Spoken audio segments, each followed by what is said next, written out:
a bordo, canal do professor João Granato, mais uma história dos 40 anos de comércio exterior, hoje bastante interessante, relacionada a como eu iniciei a dar aula.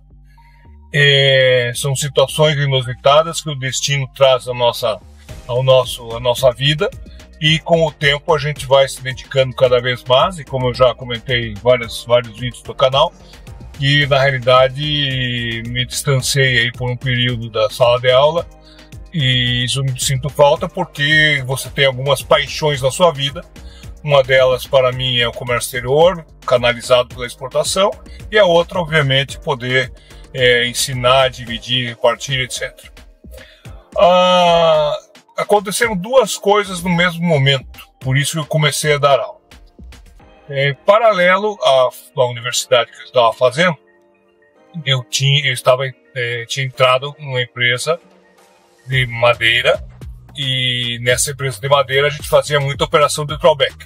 A operação de drawback consiste numa importação de matéria-prima e posterior produção, posterior exportação. Tá? O drawback tem três modalidades, sendo uma modalidade de suspensão, uma modalidade de isenção e uma modalidade de restituição. Então, nessa madeireira que nós fazíamos, a importação era de lâminas que nós não tínhamos no Brasil, lâminas de madeira de outras espécies nativas de outra região, fio para grudar essas lâminas e também cola para fazer o joint veneer, que seria a junta das lâminas para fazer uma capa para depois então revestir um compensado. Era essa a ideia do drawback.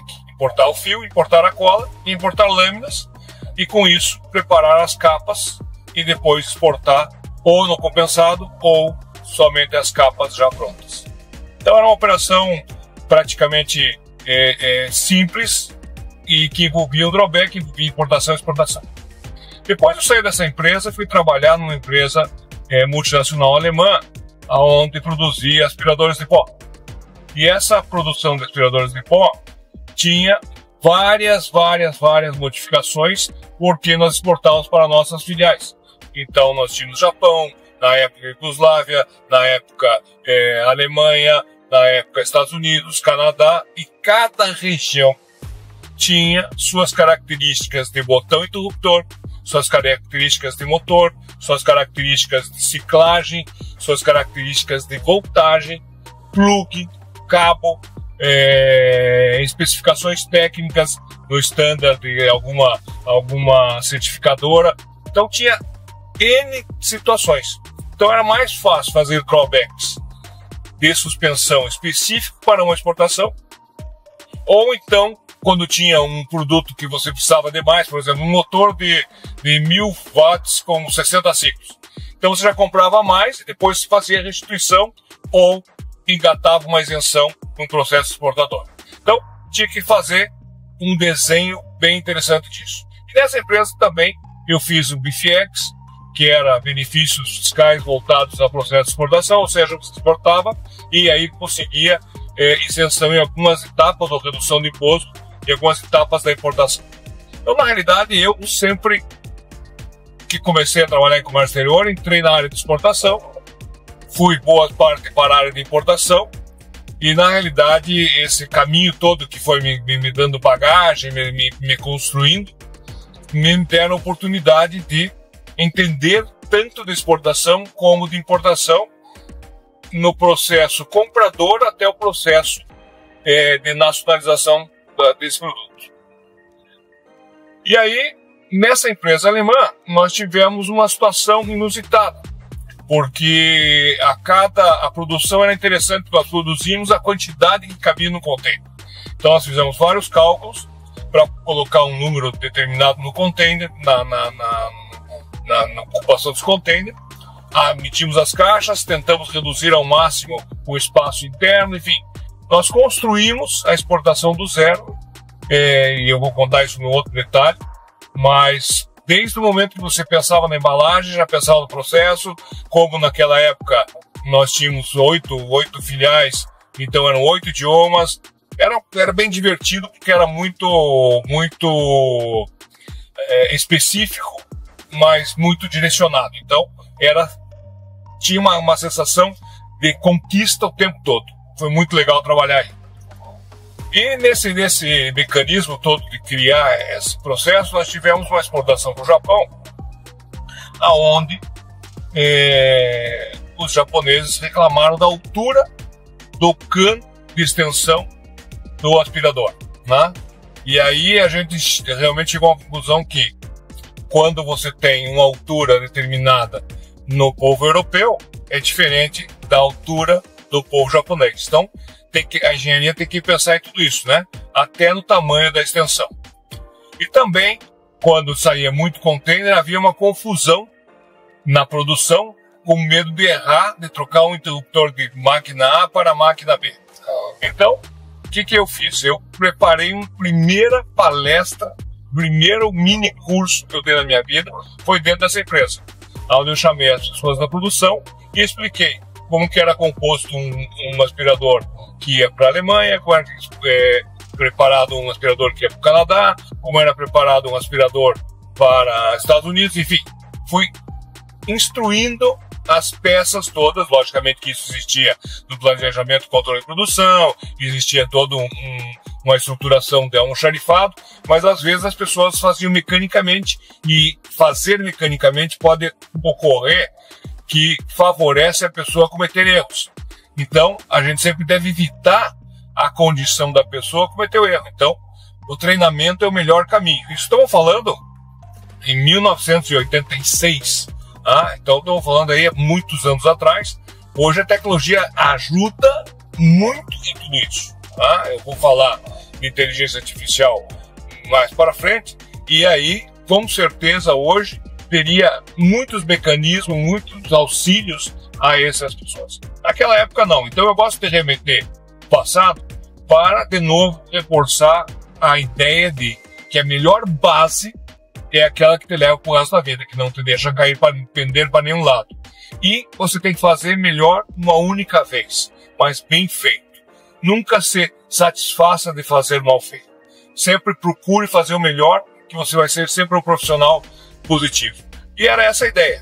Preparar um bom caminho para essa equipe de produção, ter bastante produção e aumentar cada vez mais a exportação, entendendo como funcionava o mecanismo. Foi uma experiência enriquecedora, me trouxe muito conhecimento do que eu estava fazendo e me ajudou muito nesse processo. Passado aí uns 2, 3 meses, eu estava fazendo o 7º período de faculdade, e esse período de faculdade era um período de exportação, porque fechava o curso com uma disciplina chamada Sistemática de Comércio Exterior. Então, eu estava processando processo de exportação, estava processando a exportação com o professor, e ele me chamou e disse assim: Granato, você não quer me fazer uma gentileza? Eu nunca tive a oportunidade de trabalhar com importação, e a faculdade sabe disso, é muito difícil ter profissionais que saibam de importação e estão dispostos a dar aula. Tá? É um mercado fechado, o Brasil só pode importar via o incentivo fiscal do FX, CX, ou através do drawback, e você, eu sei que é um profissional da área e faz isso, e seria um prazer, já conversei com a diretoria, seria um prazer você dar aula para nós na parte de importação. Eu digo, professor, eu não sei dar aula, eu tive uma experiência assim na empresa que eu trabalho, e foi bastante interessante. De repente pode ser que vale a pena ou não, né? Eu teria que fazer uma experiência para ver se a turma me aceita como professor, e porque são meus colegas, a gente está estudando junto 4 anos, então eu não sei se eles vão me aceitar como professor e se eu vou conseguir ser respeitado como professor junto a eles. Então tem que jogar na sala e ver a experiência. E imagine o seguinte: quando você vai preparar uma aula, hoje você tem uma infinidade de oportunidades para você buscar o melhor conteúdo e passar o melhor conteúdo. Naquela época, nem computador nós tínhamos. Então, na realidade, tudo era mais difícil para você buscar informação. De novo, biblioteca pública, de novo, preparação de aulas, de novo querendo ser o melhor, de novo começando certo para terminar certo. Fui buscar material, fui preparar minhas aulas e então comecei a dar as aulas para os meus colegas de sala e foi uma experiência muito positiva. Isso foi finalzinho de 86, me formei em 87 e automaticamente passei a ser professor adjunto nessa disciplina. O professor que estava de exportação era professor assistente, eu professor adjunto, e já então segui adiante a minha carreira de professor, que vem até hoje. Então, foi uma situação obrigatória na época, um privilégio, uma sorte, e que valeu bastante a pena. Passado algum tempo, tem uma história interessantíssima, que eu sempre gosto de relembrar, que é a turma de 2000. Nós estávamos na turma 2000, tinha duas turmas. A turma de quarto ano A e quarto ano B. Então, na realidade, eu tinha duas turmas pela manhã e duas turmas à noite. E era interessante essas quatro turmas porque elas estavam na fase da virada do milênio. Era uma turma que ia ser do século novo, ia ser uma turma que já tinha 10 anos de importação e exportação no Brasil, já tinha assentado muito em processo de importação. O Fernando Henrique tinha feito bastante incentivo na exportação, nós estávamos caminhando para um novo mercado internacional. Aí pode ser que a exportação começou a crescer. E para minha sorte, as turmas de 99, 2000, 2001 foram turmas de geração altamente potente, altamente concentradas, altamente inteligentes, altamente focadas no comércio exterior. E hoje muitos deles aí estão com executivos, presidentes, donos de empresa, sucesso na exportação, sucesso na importação. Então a gente foi muito positivo esses 3 anos de aula. Nós tínhamos um projeto que eu também vou falar em outro vídeo, inclusive trazendo alguns desses alunos para participar junto com a gente. Mas nessa turma aconteceu o seguinte: eu sempre fui muito de explicar que o comércio exterior é um MBA. Desde o primeiro dia que você entra na sala de aula, você está no MBA. Mas não MBA de Master Business Administration, o MBA de Matemática Básica Aplicada. Essa é a ideia. Então, eu sempre peguei no pé de todo mundo na visão door to door e sempre no cálculo de exportação e importação, para que as pessoas realmente entendam quanto pode custar esse processo. Independente de atuar na área logística, de comercial, cambial, fiscal, aduaneira, enfim, aonde você atuar, você tem que entender por quê, porque essa matemática vai estar presente no seu dia a dia na formação de custo. Ou você vai fazer parte da cadeia, ou você vai ter a cadeia toda à sua mão. Então, na realidade, toda essa experiência de fazer cálculo, as minhas provas passavam a ser provas inteligentes, aonde eu trazia um case real e colocava hipóteses para a formação desse preço, para a verificação desses custos, para a análise dessas operações, no sentido de que as pessoas, até quando fazendo a prova, tivessem essa experiência de trabalhar com o pensamento. E também nunca fui o professor de dizer assim, não, prova tem que ser em silêncio e tal. Não, gostava de conversar muito durante a prova, justamente para demonstrar que o ambiente empresarial muitas vezes não é tão silencioso, e que tem várias interrupções, etc. e tal. E alguns alunos não gostavam disso, mas aqui é onde a gente faz a nossa simulação do que é o mercado. Então, a gente tem que pensar na exportação, na importação, o processo, etc. e tal, e também com essas interrupções. E a prova, a questão 1 ajudava a questão 2, a questão 2 ajudava a questão 3 e ajudava a questão 4. Então, necessitava concentração para poder construir esse pensamento. Então, o que era mais interessante desse processo foi quando eu fiz uma dessas provas e, na realidade, a turma foi muito mal, e foi muito mal com erros muito básicos. E eu tinha comentado o seguinte, E a prova estava tão fácil, realmente estava tão fácil, porque se você pegasse o raciocínio do início ao fim, a prova seria super simples. Mas se você não conseguisse entender o raciocínio, a prova se tornaria difícil. E é isso que acontece na matemática básica aplicada. Porque como em comércio exterior não temos contas difíceis, as contas são somar, dividir, subtrair, percentual, não tem nada a multiplicar, não tem nada de pesado. Mas se você converter moeda, você pode se equivocar. Se você mexer com fuso horário, você pode se equivocar. Então tem muitas armadilhas nas continhas, né? No plano matemático de comércio exterior. E na realidade, a turma foi mal. E eu tinha comentado assim, se vocês forem mal nesta prova, eu chuto o balde. Tá? E ficou essa história. E todo dia de preparação para a prova, etc e tal, falando todo dia sobre os cálculos, exportação, visão do outdoor, né? E aí o dia que eu fui mostrar o resultado da prova, eu estava em cima do tablado falando com eles. E aí eu vi a lata de lixo e disse, ok, eu vou reclamar que eles foram mal e vou chutar essa lata de lixo. Né? Que era o verdadeiro chutar o balde. Não na direção de ninguém, obviamente. E aí comecei a dar uma bronca de pai para filho, de professor para aluno, de amigo mais velho para amigo mais novo, enfim.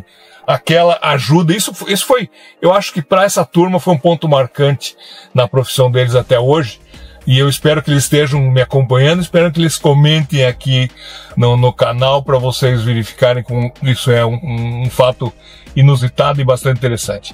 E quando eu estava bronqueando eles, estava todo mundo quieto, né? E aí de repente eu caminhei para a lata de lixo e chutei. Né? A turma ficou assim, uau! Né? E depois isso virou um emblema. Virou emblema dessa turma, o chutar o balde. E aí a grata satisfação de um professor não é ganhar a maçã, mas é como você é referenciado, né? E essa turma me colocou com o nome de turma e patrono. E eu fui citado no discurso deles, justamente por ter chutado o balde, justamente por ter despertado a vontade deles em aprender mais e entender mais a ponta door-to-door e a matemática de início ao fim, para não ter nenhum tipo de dificuldade na vida profissional. Então, a vida de professor tem esses desafios, mas esses agrados, né? Começou lá na fábrica, mostrando para as pessoas que trabalhavam na produção como era a atitude para se produzir e separar as peças. Depois, com a aula com meus queridos amigos, irmãos, colegas de turma, né? Também um grande abraço para eles se estiverem aqui me acompanhando. Não consegui caçar todo mundo ainda, mas estão pouco a pouco. Então, se estiverem, quem estiver aí, distribua para os outros. E também para meus alunos de 99, 2000, 2001, e que teve uma parte interessante dessa discussão de comércio exterior. Eu também mudei muito minhas aulas a partir de 98. Até 98 era um estilo, de 99 em diante mudou completamente, aí numa visão muito mais globalizada, numa visão muito mais mercadológica, numa visão muito mais prática da realidade, e talvez por isso essas turmas tenham marcado, no sentido de eu ter evoluído no meu desafio, né? Eu ter subido o nível das aulas para que todos estivessem sempre muito conectados com o mercado que estava exigindo um profissional de comércio exterior competente. E isso me traz outra lembrança, que também vou fazer outro vídeo, porque não cabe tudo num só, sobre a atualidade, ano de 2024, século 21, o que está acontecendo com a mão de obra em comércio exterior, onde ela está indo, por que ela não está aceitando o desafio. Então, vale uma reflexão aqui, mas aí é assunto para outro vídeo. Hoje a história era essa, contar que eu chutei o balde. e aí foi bastante interessante e acho que vale a pena, ok?